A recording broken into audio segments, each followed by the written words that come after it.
Hello everybody, Dave Crasco. Welcome to the page, Crasco's Crash Courses. I'd like to just introduce myself, tell you what the page is all about real quick and hopefully we'll have some educational videos in the future. Not hopefully, we will.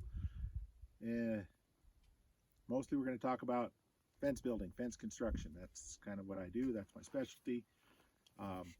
We're going to talk about wildlife friendly fencing and make sure that keep wildlife safe, your cattle or sheep or whatever livestock you have, keep it safe, and show you some other things like tools, new tools that are on the market today that sure make the job a lot better and a lot easier. I'll give you some product reviews, and I'll tell you what I think of these products, if they're give them a thumbs up or a thumbs down or a whole hum, and hopefully it'll help you decide what tool you're going to buy. It'll hopefully some of the techniques I use will help you determine how you're going to build your next project.